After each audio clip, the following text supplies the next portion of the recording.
Se você está aqui com a gente pela primeira vez, seja muito bem-vindo. Deus abençoe sua vida, sua casa, sua família. Se você já nos conhece, Deus abençoe.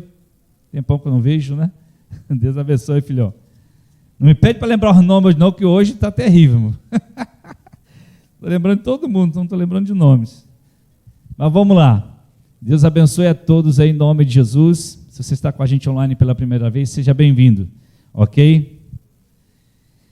O tema da mensagem de hoje é a começar em mim. A começar em mim. Vamos lá? Por vezes nós aguardamos assim, há um hábito na gente, né? De ficar aguardando o final de ano para a gente começar a estabelecer metas, objetivos, né, fazer avaliações. Esse ano fez isso, esse ano eu vou fazer uma pós, esse ano eu vou fazer a faculdade, esse ano eu vou fazer aquilo, esse ano eu vou fazer aquilo outro, esse ano eu não fiz isso, mas eu vou fazer no próximo ano. Então existe sempre no final do ano essas questões da nossa vida, né? É quase um hábito, quase uma cultura nossa, até porque é um momento realmente de a gente parar, fazer algumas avaliações, não há nada de errado nisso, ok? Mas hoje eu quero conversar com você sobre algumas coisas importantes que Deus colocou em meu coração a respeito desse tema, a começar em mim. Josué capítulo 14 fala a respeito de uma história de um homem muito conhecido na palavra de Deus. Você conhece demais, eu também conheço. Se você não conhece, vai conhecer agora. Seu nome é Caleb. Diz assim a palavra de Deus a partir do versículo 14, a partir do versículo 6. Os homens de Judá vieram a Josué em Gilgal, e Caleb, filho do quenezeu Jefoné, lhe disse: Você sabe, Josué, que o Senhor disse a Moisés, homem de Deus, em Cades Barneia, sobre mim e sobre você. Eu tinha 40 anos quando Moisés, servo do Senhor, enviou-me de Cades Barneia para espionar a terra, e eu lhes dei um relatório digno de confiança. Mas os meus irmãos israelitas que foram comigo fizeram o povo desanimar-se de medo. Eu, porém, fui inteiramente fiel ao Senhor, o meu Deus. Por isso, naquele dia, Moisés então me jurou: certamente a terra em que você pisou será uma herança perpétua para você e para os seus descendentes, porquanto você foi inteiramente fiel ao Senhor, o meu Deus. Pois bem, o Senhor manteve-me vivo como prometeu, e foi há 45 anos que ele disse isso a Moisés, quando Israel caminhava pelo deserto. Por isso, aqui estou hoje, com 85 anos de idade. Ainda estou tão forte como no dia em que Moisés me enviou. Tenho agora tanto vigor para ir à guerra como tinha naquela época. Dê-me, pois, a região montanhosa que naquela ocasião o Senhor me prometeu. Na época, você ficou sabendo que os Enaquim já viviam com suas cidades grandes e fortificadas. Mas, se o Senhor estiver comigo, eu os expulsarei de lá como ele prometeu. Então Josué abençoou Caleb, filho de Jefoné, e lhe deu Hebrom por herança. Por isso, até hoje, Hebrom pertence aos descendentes de Caleb, filho do quenezeu Jefoné, pois ele foi inteiramente fiel ao Senhor, o Deus de Israel. Quando a gente traz à memória a vida de Caleb, desse homem Caleb, eu vou dizer uma coisa para vocês: eu sinto uma certa inveja santa de Caleb. Uma inveja santa, não sei se existe inveja santa, porque você vê um homem que passou 45 anos no deserto, e depois de estar com 85 anos, ele tinha o mesmo vigor e disse: eu tenho o mesmo vigor para batalhar, para guerrear, e vou vencer as batalhas porque Deus me prometeu. Então eu estou aqui para fazer o que tem que ser feito, estou aqui para realizar o que tem que ser feito. E Caleb tinha isso muito guardado no seu coração. Algumas coisas, alguns aspectos na vida de Caleb que a gente pode citar aqui, que você conhece bastante. Você sabe que Caleb, só para te lembrar, daqueles 12 espias, lembra quando Moisés envia 12 espias para a terra, para verificar como era a terra? E aí voltam dois com um relatório positivo. Quem voltou com o relatório positivo? Josué e Calebe. Então os dois voltaram com um relatório positivo. Os demais já tinham morrido. E ali, nesse momento, são Josué e Calebe, os dois que sobreviveram depois daquele terrível relatório que os 10 deram. E que aquela confusão toda que criaram no meio do arraial de Israel. Então, daquele momento, a gente começa a ver que esse homem chamado Calebe, ele nunca negociou o propósito de Deus. Ele nunca se distraiu com oportunidades melhores que ele tinha, porque ele tinha muitas oportunidades. Olha só, querido, ele caminhou 45 anos com pessoas que talvez, algumas delas no início do processo, deviam ter falado: cara, por que você fez isso? Está todo mundo aqui se levantando contra Moisés, só você que não vai se levantar, você e Josué. Poxa, por que você não está com a gente nessa aí? Vamos lá, vamos voltar para o Egito, né? De repente ele teve que ouvir muita ladainha, né? Muito papo, muita coisa errada, e ele se manteve fiel. Talvez ele, nesses 45 anos ali, claro que aquela geração toda passou, eles ficaram, mas enquanto não passava a geração, ele tinha que lidar com aquela geração, e ele teve que assistir muitas coisas, e talvez depois daquele tempo todo ele poderia dizer: vou ficar por aqui mesmo, vou arrumar uma terrinha, ter uma casinha branca de varanda e um quintal, uma janela para ver o sol nascer. Você conhece a música, né? Pois é, os jovens não conhecem não, os mais jovens, perdão. E de repente ele poderia ficar ali quietinho na dele, falar assim: vou ficar na minha. Mas não, ele resolveu seguir em frente. Ele resolveu não esquecer. E o mais interessante, queridos, é que ele manteve o ânimo. Depois de 45 anos, ele conseguiu manter o ânimo. E olha que ele batalhou, ele lutou, ele guerreou, ele pelejou por todo o povo para conquistar uma terra. Ele pelejou pelos outros, para que os outros pudessem ter uma terra reservada para cada um deles, para cada tribo daquela. Até que chegou o momento que, depois de ele ter concluído toda a obra que ele entendeu no coração, quando Josué estava distribuindo fazendo a divisão das terras, aí ele foi lá e falou: Josué, agora eu quero conversar com você lembra sobre Moisés, porque você estava lá, você ouviu Moisés falando a respeito de mim. E eu estou aqui animado, queridão. Eu estou aqui pronto, eu estou aqui, e o meu propósito não fugiu à minha memória. Eu estou aqui animado para conquistar, eu estou aqui animado para vencer, eu estou aqui animado, e eu vou levar minha família para lá, e eu vou conquistar aquela terra. Eu só preciso que você me libere, eu só preciso que você derrame uma palavra de bênção sobre a minha vida, eu só preciso que você declare: vai lá, vai conquistar, porque Deus deu a você uma unção que não deu a mim. Então ele entendia isso. Ele entendia aquilo que estava sobre a vida do seu líder, aquele homem que estava com ele lá nas 12 tribos, dos 12 espias, mas apesar de serem colegas, ele entendeu a unção que estava sobre Josué. Até que Josué diz que o abençoa, a Bíblia diz que Josué então o abençoa, e ele sai dali e vai tomar a terra. Ele não foi lá, chegou lá que estava com tudo pronto, a terra pronta para ele, não tinha inimigos, não. Ele subiu aquele local para conquistar aquela terra. Ele ainda tinha inimigos para vencer. Ele tinha inimigos muito ferozes para vencer. Então, quando a gente olha para Calebe, você que conhece a história, e eu também, que a gente traz à memória aquilo que nos dá esperança, relembrando essas coisas, nós vemos um homem que não negociou o propósito, nós vemos um homem que não se distraiu com oportunidades melhores para a sua vida, e nós vemos um homem que manteve o ânimo depois de 45 anos de vida. E há coisas que eu aprendi com a vida, e uma das coisas que eu aprendi com a vida é que ninguém fará o que eu preciso fazer para alcançar o propósito que escolhi viver. Ninguém vai fazer isso. Ninguém vai fazer por mim o que eu tenho que fazer. Todo mundo sabe disso, não é verdade? Mas nós temos uma geração que está esperando sempre de alguém. Pastor ora por mim, pastor faz isso, pastor faz aquilo, líder faz isso, líder faz aquilo. Ninguém fará por você aquilo que é sua obrigação em fazer. Ninguém vai fazer isso, querido, é você que precisa realizar. Isso eu não aprendi com a vida de Calebe somente, isso eu aprendi com a Bíblia toda e aprendi com a própria vida. A vida me ensinou, eu tenho que ir lá e colocar a mão. Porque se eu não colocar a mão, aquilo não vai sair. Eu preciso resolver, eu preciso fazer acontecer. Ninguém vai ter uma faculdade se não sair de casa, pegar o ônibus se for necessário, ir para a faculdade estudar.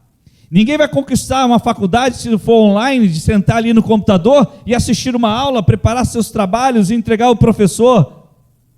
Ninguém vai fazer isso por você. É você que precisa fazer. Então, se você está esperando que alguém faça por você, provavelmente você ficará muito frustrado. Se você está esperando que papai e mamãe fará por você, talvez você fique frustrado. Papai e mamãe pode fazer muita coisa por você, mas não vai conseguir fazer tudo. Se você está esperando que seu pastor faça por você, seu pastor, sua pastora não pode fazer muita coisa por você, pode fazer muito, mas não pode fazer tudo. É você que vai ter que fazer. Então, quando você olha para Caleb, você entende isso. E hoje, no meu coração, veio algo, e na verdade eu vou dizer esse hoje que foi ontem. Eu deixei anotado aqui no meu caderno eu tenho alguns cadernos, tá, queridos? Alguns cadernos velhos pra caramba, outros mais novos, que eu vou anotando tudo. Quando eu morrer, vocês podem ficar para vocês, pode ficar tudo para vocês. Vai ficar aí, não sei para que vai servir, não sei se alguém vai botar fogo, mas enfim, vai ficar guardado. Mas são muitos cadernos, muitas anotações, muitas mensagens, muitos testemunhos, muita coisa anotada, e tem dias coisas que eu anoto. E ontem, eu posso dizer, eu vou falar hoje, mas foi ontem que isso aconteceu, veio ao meu coração, eu preciso começar, ou eu preciso recomeçar. Por isso que a mensagem dessa noite é a começar em mim. Porque se não começar da minha pessoa, para que algo mude, não vai acontecer.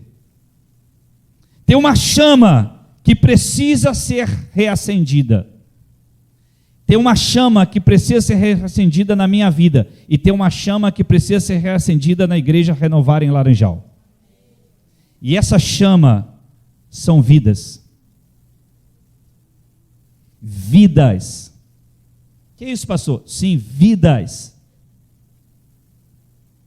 Quando eu estava escrevendo isso aqui, olhando a vida de Caleb, ouvindo uma mensagem inclusive do pastor Luciano Subirá, que algumas coisas eu vou citar aqui, sobre um plano maior, e eu assisti aquela mensagem, fui muito tocado por Deus com aquela mensagem também.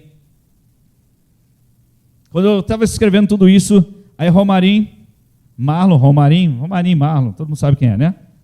Esse dia botaram lá no cadastro Romarinho, aí eu falei, Jesus, vai mandar mudar o nome dele, né? Mas aí, daqui a pouco o Romarinho manda, eu estou lá escrevendo, o Romarinho manda mensagem. Aí, olha aí. Aí, mandou o vídeo para mim. Ele estava aqui no campo de futebol, aqui atrás do Estefânia. Falei assim, aí pastor, só coroa jogando. Falei, o que você quer dizer com isso? Aí, pastor, pessoal de 50, 45, 55, 60. Falei, opa, então já é para mim. Falei, então, todo sábado aqui, 4 horas, 3 horas da tarde, o futebol, eu estava escrevendo isso aqui, eu estava falando, pensando, Senhor, acende a chama na minha vida por vidas.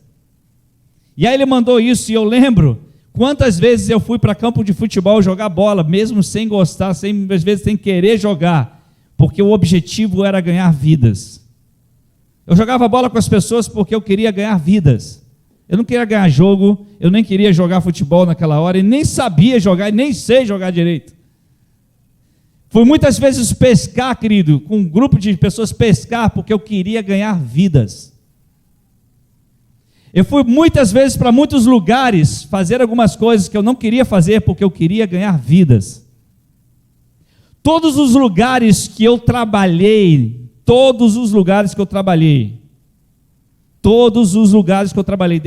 lembro desde a época que eu trabalhava na Rio Ita, lembra quando a Rio Ita era aqui? Alguém lembra? Aqui onde hoje é aquela igreja ali era a Rio Ita. Aqui é mais tempo isso, hein? Então foi meu primeiro emprego de carteira assinada, foi ali.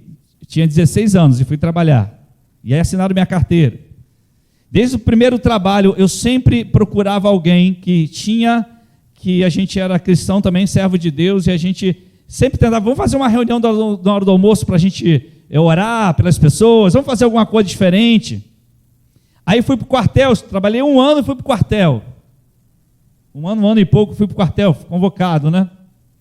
Fui servir lá na aeronáutica, lá no Parque de Material Bélico, lá na Ilha do Governador. E lá no quartel a gente montou um grupo de estudo bíblico. E eu participava, mesmo sendo recruta lá. E eu ia lá, participava, e começou a formamos o grupo, tinha gente que, aí tinha eu lá soldadinho, raso, aí tinha já cabo, tinha sargento, já tinha oficial participando, mas éramos lá um grupo que queria pregar o evangelho de Jesus. Saí do quartel, voltei para Rio Ita, me aceitaram, graças a Deus eu sempre trabalhei com muita seriedade onde eu passava. Voltei para Rio Ita, fiquei mais alguns anos. Esses anos a gente foi lá para a BR, hoje é na BR mesmo, a Rio Ita. E lá eu trabalhei num setor eu era mecânico de tacógrafo. Já ouviu falar nisso? Eu era mecânico de tacógrafo, para quem não sabe, né? Eu trabalhava debaixo de ônibus, trocando cabos, essas coisas todas, nem parece. Mas eu era assim, já fiz de tudo aquela Rio Ita, eu imagino. Né? Quando saí de lá, eu já estava em outra área de escritório, né? Enfim. E aí, lá dentro daquela oficina, trabalhávamos eu e mais 3, tinha um chefe da oficina, e eu chamei o pessoal, falei assim, tinha um pessoal que trabalhava do meu lado em outra área, falei, poxa, vamos fazer aqui na hora do almoço, uma vez na semana, uma reunião de oração, para a gente poder fazer estudo bíblico, vamos. E aí começamos a fazer ali o núcleo de estudo bíblico. Naquele núcleo, pequeno núcleo ali, éramos 5, foi crescendo 6, 7, daqui a pouco éramos 10. O meu chefe do meu setor, se converteu, aceitou a Jesus. O menino que trabalhava comigo, junto comigo, se converteu, aceitou a Jesus. Eu fui padrinho de casamento do meu chefe, porque ele aceitou a Jesus e falou assim, eu preciso me casar, e foi casar. E ele me chamou para ser padrinho de casamento dele na Igreja Batista, não lembro nem onde, o local agora. E hoje eu não estou bom de lembrança. E aí a gente fui lá, aí esses dias eu estava numa igreja, alguns 2 anos atrás, em alguma igreja que eu fui pregar, daqui a pouco falaram assim, Wagner, falei, opa, aí aparece esse colega que trabalhou comigo, me abraçou, falei assim, estou firme aqui com Jesus, ele tocava contrabaixo na igreja, estava lá. E aí a gente saiu da Rio, então todo lugar, querido, que eu ia, todo lugar que eu estava, se eu estivesse dando aula numa escola, se eu estivesse fazendo qualquer coisa, eu chegava e colocava meus pés e dizia, eu tenho que fazer alguma coisa para ganhar uma para Jesus nesse lugar. A pergunta é, o que aconteceu? O que aconteceu com a gente? Por que essa chama não queima mais? E quando você começa a olhar para isso, eu pergunto, como a gente vai alcançar vidas?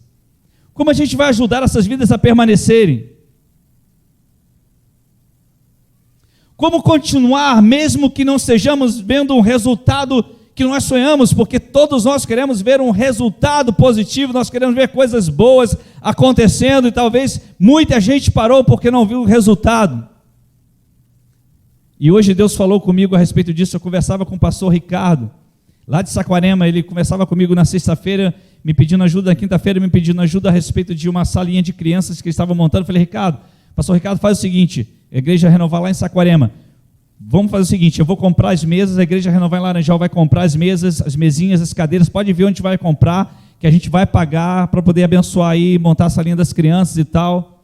E ele correu atrás, foi na opção de loja, eu falei, só preciso de nota fiscal, sem nota fiscal a gente não compra nada, ok? E aí ele rodou lá, depois no final de tudo, chegou ontem, ele me liga e fala, apóstolo, o seguinte, eu já rodei, já fiz isso, fiz aquilo, outro, e resolvi então, eu mesmo montar a salinha das crianças. Eu fui lá, comprei umas cadeirinhas, aí hoje ele mandou a foto para mim, ele falou assim, eu não sou pedreiro, eu não sou marceneiro, eu não sou carpinteiro, não sou pintor, e ele sozinho montou toda a sala das crianças, e ficou lindo, queridos, tudo organizadinho. E eu falei para ele, Ricardo, e aí ele foi compartilhando comigo algumas lutas, algumas provas, algumas batalhas, às vezes algumas negativas, né, que os discípulos dão, porque pastor é assim, querido, pastor lidencial é assim, ele conta com o outro, né, ele sempre conta com o outro. Então essas negativas, eu falei, Ricardo, nossos resultados nossas recompensas e nossos resultados se antepõem. Essa palavra não sei se é nova, tá? Estou criando agora, se não é nova. É antepor o verbo, né? Se antepõe quando você olha para a cruz. Quando você olha para a cruz, escuta isso, querido, quando você olha para a cruz, você não pensa nos seus resultados e recompensas, porque você já foi recompensado, porque você já tem os resultados. Então tudo que eu e você vamos fazer, se nós olharmos pensando nos resultados daqui para frente, nós estamos perdidos. Nós estamos perdidos porque nossas recompensas e resultados estão na cruz. Na cruz todas as coisas foram vencidas, na cruz todos os nossos pecados foram levados, nós temos vida eterna porque Jesus fez uma obra na cruz. E isso tem que nos alegrar, é isso que tem que nos satisfazer, é isso que tem que ser o suficiente para nós. Eu pergunto a você, cadê essa chama, querido? Quando a gente está com essa chama queimando em nossos corações, nós somos rápidos em responder algumas perguntas. Como podemos alcançar vidas? Você rapidamente responde. Mas quando essa chama está apagada, escuta isso, quando essa chama se apaga, nós ficamos indiferentes a qualquer propósito. Não nos importamos mais. E eu estava escrevendo uma porção de coisas aqui, e uma hora eu escrevi: Senhor, renova essa chama em mim. Renova essa chama no meu coração. Porque tem que começar em mim. Eu não posso esperar, não é porque eu sou pastor. Eu estou falando eu, Wagner, servo de Jesus, lavado pelo sangue do Cordeiro, pecador que sou, mas também que foi me entregue um propósito, o ministério da reconciliação, que foi entregue a todos nós. Eu pergunto a você, qual foi a última coisa que você fez nessa vida, para ganhar uma vida para Jesus? Qual foi a última pessoa que você ao menos tenha convidado para assistir um culto? Qual foi a última pessoa que ouviu de você, da sua boca, dizer: Jesus te ama? Jesus mudou a minha vida e quer mudar a sua vida também. Qual foi a última vez que você fez isso? Não é só pegar uma lista de transmissão do WhatsApp, preparar aquela lista com 200 nomes e mandar: ufa, convidei uma porção de gente para ir na igreja. A pessoa sequer ouviu a sua voz. Isso toda empresa faz. A pergunta é: isso está queimando no seu coração ou não? Mas seja verdadeiro com você mesmo. Senhor, renova essa chama em mim. Por isso, quando eu olho para Caleb, escuta isso, querido, quando eu olho para Caleb e vejo esse exemplo de Caleb, 45 anos depois, ele diz: eu não perdi o propósito, eu não me envolvi com outras coisas melhores, eu não me distraí com isso, mas eu decidi manter o ânimo e olhar para frente. Aquele monte vai ser meu, aquele monte vai ser meu, aquele monte vai ser da minha família, aquele monte vai, eu vou conquistar aquele monte. Por quê? Porque Deus me prometeu. Sabe que há uma coisa na nossa vida que nós precisamos rever. Para que a gente faça reacender essa chama em nossa vida, nós temos que rever alguns conceitos na nossa vida. Eu preciso que você abra a sua Bíblia em Atos capítulo 20, querido, para a gente poder rapidamente ver isso. Atos capítulo 20. Não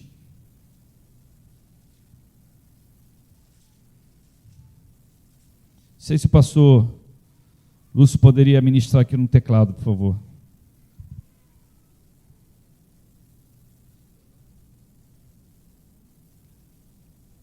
Atos capítulo 20, a partir do versículo 17. Senhor, renova essa chama em mim. Renova essa chama em mim. Diga comigo: Senhor.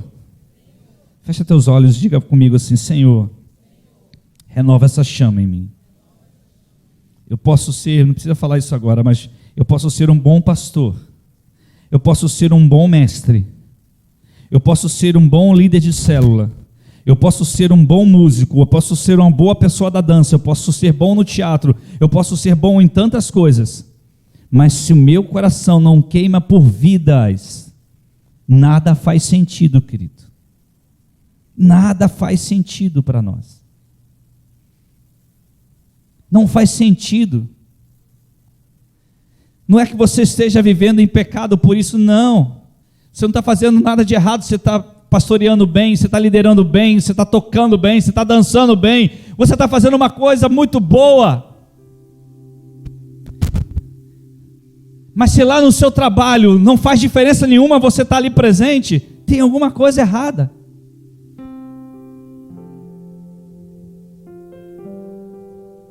Senhor, eu quero ter o vigor de Caleb. Senhor, eu quero ter o ânimo de Caleb. Senhor, eu mesmo que eu tenho que esperar o resultado. Senhor, eu preciso continuar olhando. Eu preciso que esse propósito queime em meu coração. E se parou de queimar, ei! Cara, você está numa faculdade. Você está passando 4 anos, de repente você já até terminou. Desses 4 anos que você está numa faculdade, ou 3 anos, ou 1 ano, quem ouviu você falar, Jesus te ama? Quem ouviu você dizer, ei, eu tenho uma proposta para você, diferente? Quem saiu dali impactado com o teu testemunho? Ou você teve que se esconder porque o professor é ateu, porque o professor, se você falar que é crente, ele vai te reprovar, e daí, se ele te reprovar,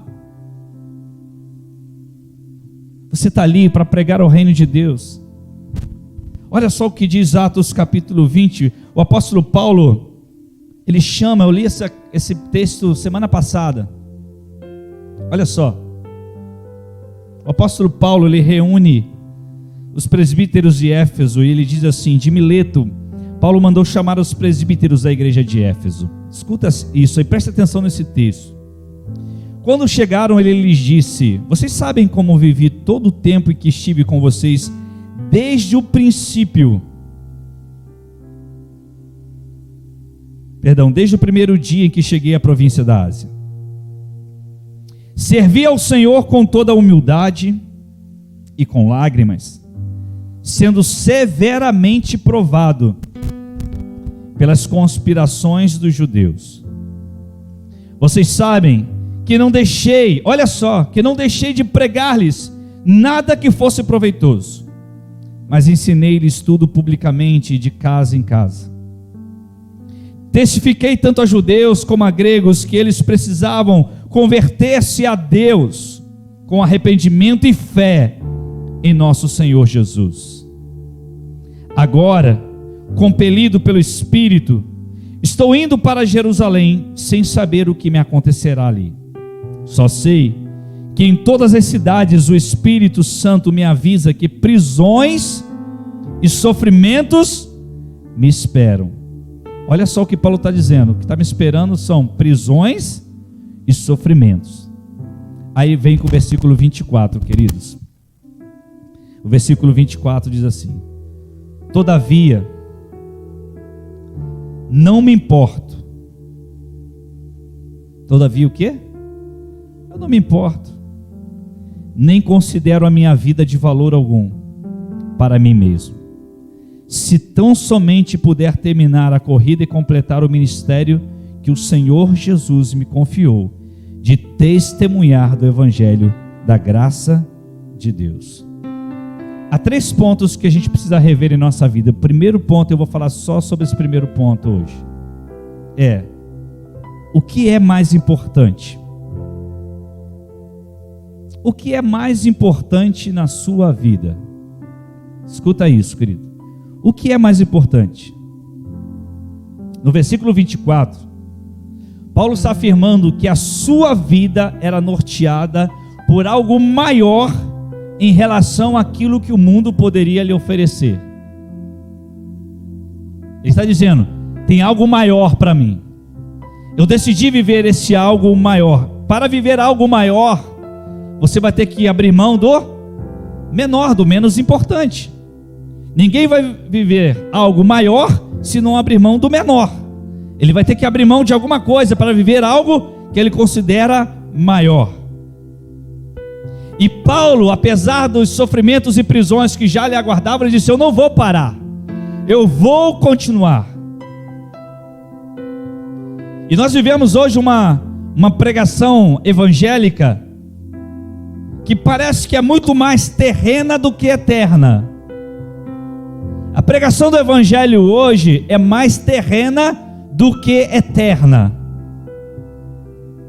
Então, para você, hoje você vai conquistar, você vai vencer, você vai ter isso, você vai ter aquilo, você vai fazer isso, você vai conquistar isso, vai conquistar aquilo, como se a vida terminasse aqui, terminasse tudo. E isso não é verdade, queridos. Quando você começa a colocar essas coisas como algo mais importante para você do que o chamado que Deus lhe entregou, você não está vivendo aquilo que Deus separou para você. E a gente pode se perguntar: como que Paulo chegou a esse nível de encontrar o que é mais importante? A primeira coisa que aconteceu com Paulo é que ele teve uma experiência real com Jesus, uma experiência de conversão real com Jesus. Você lembra quando ele estava perseguindo os cristãos? E ele cai ao chão, fica cego, e ali ele tem uma experiência real com Jesus de conversão. Então, para você começar a entender o que é mais importante na sua vida, olhando para os princípios da Bíblia, os valores da Bíblia, o que está escrito na Bíblia, a primeira coisa, se você não tiver uma experiência real de conversão em Cristo Jesus, isto é impossível. E nós vivemos hoje os apelos que vêm à frente. Você que quer receber uma oração para mudar a sua vida, opa, peraí, receber uma oração para mudar a sua vida, não é a oração que vai mudar a sua vida, é Jesus que vai mudar a sua vida. Vem à frente aquele que quer abrir o coração e dizer: eu sou um pecador, miserável. Como Paulo reconheceu, disse: nada presta para mim, a não ser olhar para Jesus. Eu firmo meus olhos em Jesus, eu prossigo olhando para Jesus, prossigo em conhecê-lo. Se não houver uma experiência real e a gente começa a encher o púlpito à frente aqui e dizer: vem aqui, você que quer receber uma oração por sua cura, receber uma oração por sua libertação, receber uma oração por isso ou aquilo outro. E aí as multidões começam a vir, todo mundo diz: olha quanta gente aceitando a Jesus. E não tem ninguém ali aceitando a Jesus como Senhor e Salvador. Todo mundo está ali procurando alguma coisa que lhe recompense, alguma coisa que ele está buscando. Não é pecado você querer uma cura, você querer uma libertação, você querer uma restauração, mas isso não vai acontecer plenamente. Você não vai entender o que é mais importante se não caminhar como Paulo caminhou. Você precisa ter uma experiência real com Jesus de conversão. Você precisa dar a meia volta na sua vida. Você está indo a um caminho longe de Cristo. E se você não reconhecer Jesus como seu Senhor e Salvador, se você não reconhecer que você é um pecador miserável que está indo para o inferno e dizer: Jesus me salva, não tem experiência nenhuma que vai mudar a sua história, querido. Você vai continuar vivendo somente para essa terra. Paulo começou com uma experiência real de conversão, e depois vieram outras experiências, e outras experiências. Olha só o que diz Lucas capítulo 12, versículo 13.